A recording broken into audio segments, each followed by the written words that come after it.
The ticket market hasn't recovered since Alex Eala forced Indian Wells to revise its crowd control strategy. Alex Eala was not included in the draw for the BNP Paribas, which will open at Indian Wells. Indian Wells was added by Alex Eala to the tour stop that the entire world is currently watching. In Indian Wells, look at this. I mean, this was in Australia. Court 6 literally had a line. I know I'm exaggerating, but it went for miles at the Aussie. It was wild scenes there. Allie, can you remember a women's star who gets this type of support wherever she goes? Yeah, well, Taylor Swift. I mean, Yeah, there you go. Yeah, for sure. The Indian Wells tournament administrators revealed something that no WTA 1000 event had ever revealed for a player ranked 31st in the world on March 4, 2026. Officially, their practice courts were being overtaken by the Eala Effect. The fans weren't anticipating the game. Filipino communities spread throughout California, which is home to the country's largest Filipino population, roughly 2 million people. Before a single ball had been hit in competition, they were already packing each of these training sessions. Between those crowded courts and the secondary ticket market reports being made by experts like Pro Tennis Stories 360, which identified a big ticket frenzy with demand surges that exceeded anything anticipated for early round matches, there were no finals, semifinals, or practice sessions. It became impossible to disregard one question. Before the bracket had began, how did one Filipino player make the WTA's largest North American swing a sold-out event? The response will begin on March 26, 2025. Ranked 140th in the world, Alex Eala entered the 2025 Miami Open as a wild card. Who was her opponent? The most powerful player in women's tennis at the time was Iga Swiatek, ranked 2nd in the world. What transpired was not an upset in the conventional sense. It was a methodical deconstruction. Swiatek was forced to make 32 unintentional mistakes as a result of Eala's left-handed serve, which clocked at about 90 miles per hour on first tries and 75 on second. Eala only earned 12. Eala converted 8 out of 10 break points, or 80%. 6-2, 7-5 was the final score.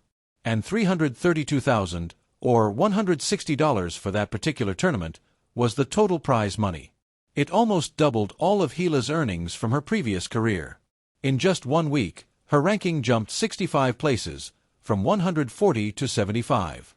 Sponsor talks increased, Grand Slam main draw entrants became available, and the WTA's business infrastructure began to recalculate. you know, I'd have to say maybe a little bit of Sonia Mirza.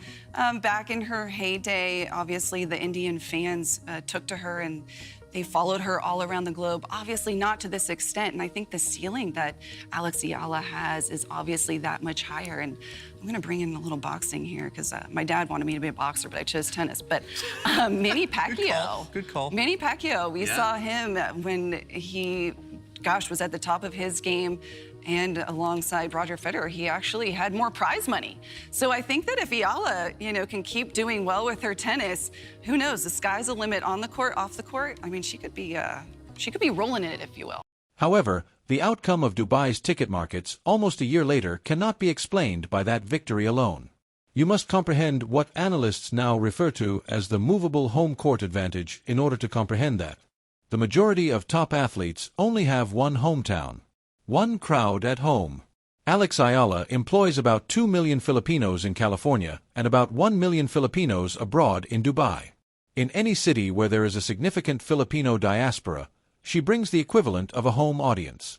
That also happens to be nearly every stop on the schedule for the WTA's 2026 Middle East and North American swings.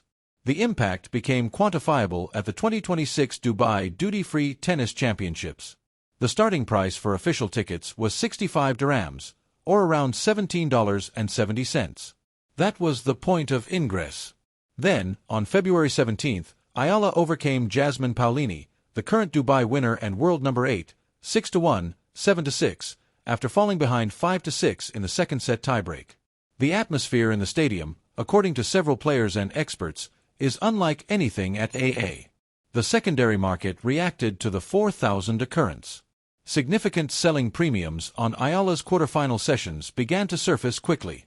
For many in that market, that 65 dirham face value was now a starting point rather than a ceiling.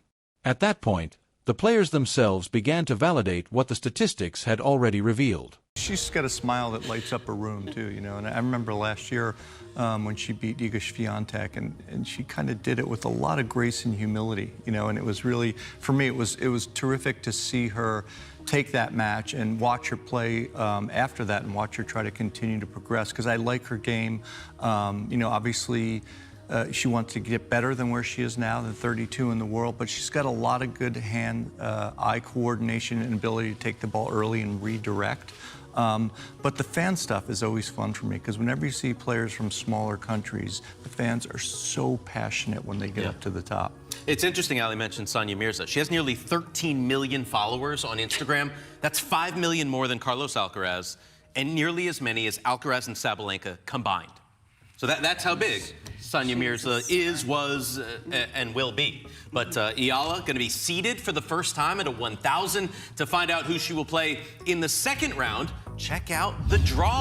World number 4 Coco Gauff publicly commended Eala for introducing a new demographic to the sport after defeating her 6-0, 6-2 in that Dubai quarterfinal. Take a moment to consider that. A player in the top 5 is admitting that the opponent she defeated 6-0 in the first set is contributing to the WTA's commercial reach in a way that Gauff's own performance had not. Jessica Pegula went on to discuss Eala's capacity to fill stadiums. These are not friend-to-friend praises.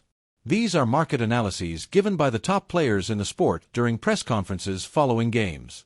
The institutional response from the WTA was equally straightforward.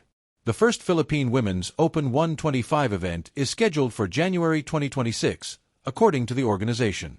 In its entire history, the Philippines had never hosted a WTA event.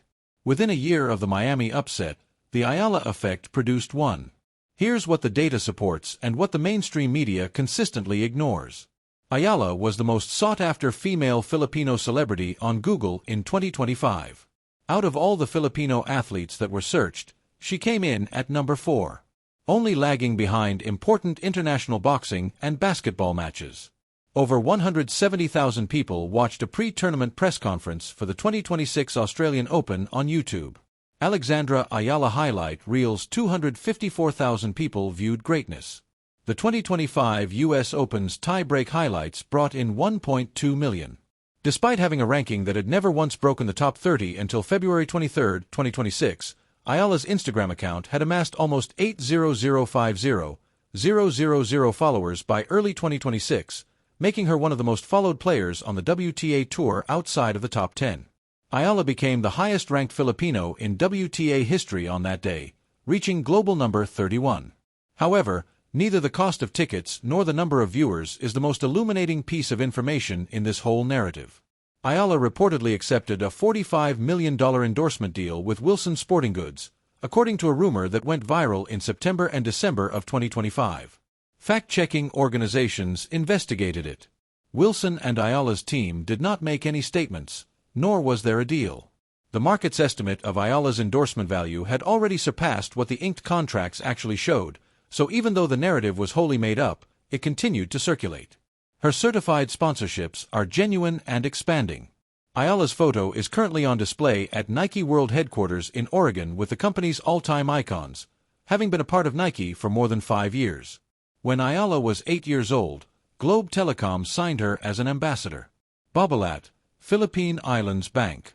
Juice locally. That is a respectable and growing portfolio. However, the verifiable data cannot tell you what the $45 million fraud does. The discrepancy between Eala's actual present deals and what a significant section of the world's audience considers her commercial ceiling to be is so great that millions of people would find a totally made-up transaction plausible. That is a valuation signal rather than a misinformation issue. Eala was the 31st seed when she was bought in the first round at Indian Wells on March 3, 2026, and her 2026 prize money was already $291,000. According to analysts, she may earn $1 million in prize money if she maintains a top 35 position during the Grand Slam season, putting her on track for a career-best financial year. Due in large part to the sticker shock scandal and the audience figures associated with each of these matches, broadcast rights specialists have already predicted a devaluation of WTA broadcast rights in the Philippines and the Middle East. The defining tension at every tournament she competes in is the fans meeting with secondary market prices that are entirely disconnected from official face values. The same analysts who monitored the spike in Dubai tickets are already speculating about a possible third-round showdown with Coco Gauff somewhere in the Indian Wells bracket. This is the issue that no professional tennis player has yet to address. If the Eala Effect continues to drive institutional WTA responses, televised revaluations, and secondary markets at this rate, when Alex Eala advances to a Grand Slam final, what happens?